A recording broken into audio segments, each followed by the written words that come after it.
All right, I got the F-150 in service mode today.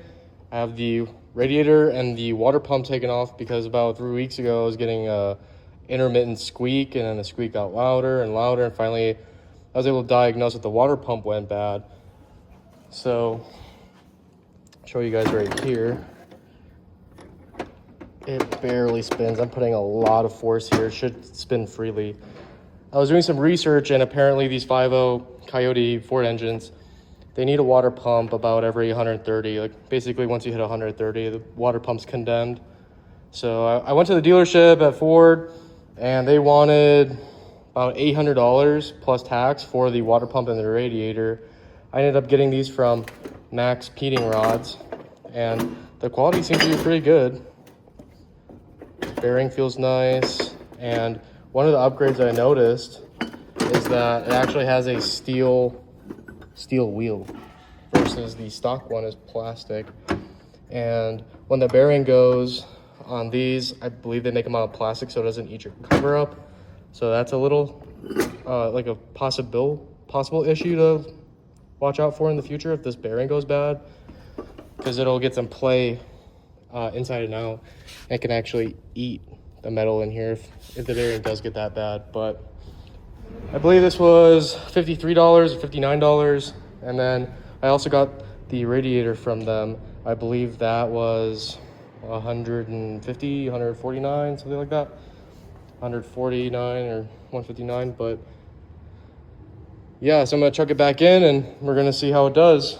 It's quite a bit cheaper, definitely a budget option. But if they go, my thought reasoning was, if they go bad at 130, surely this will be good. I mean, like, if even the original OEM one is going out at 130,000 miles, why not get the China one? Is it going to last like the full amount? I don't know. We'll see. If it goes bad at 80, I still consider that a win price wise. So I'm gonna slap these back in and we'll see how it does.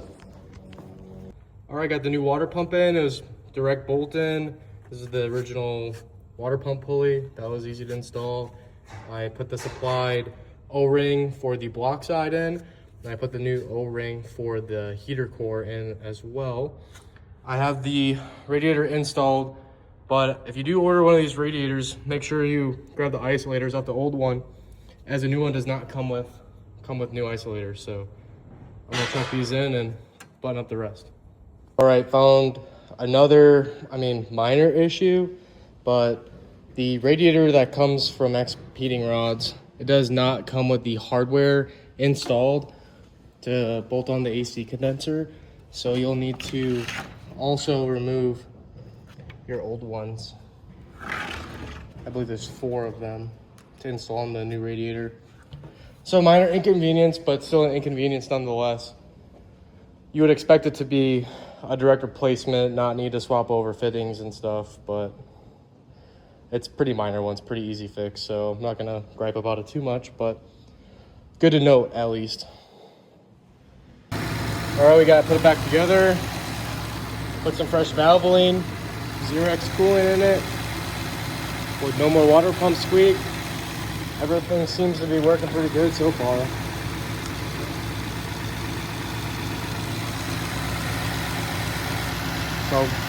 So far it's working out pretty good. Not bad for, I think it was like $230 total. We'll see how long it lasts. We're gonna leave the cooling system right now and then take it for a drive. All right, finally driving it around. Got it all bled out. All the air bled out of the cooling system. Everything seems to be going real good. I'm not hearing any of the whining / squeaking noises that the old water pump had.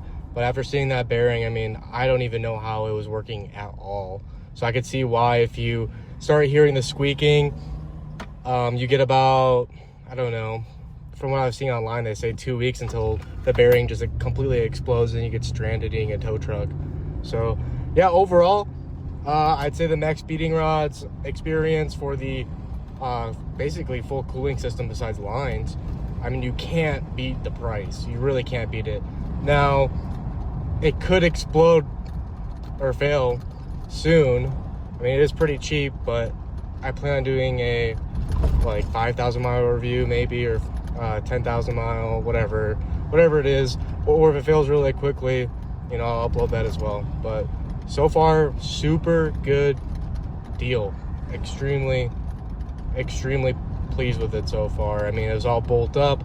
I had a little bit of an inconvenience with having to swap over the little retaining screws for the radiator and the mounting bushings, basically the ones that hold the bottom of the radiator legs into the frame.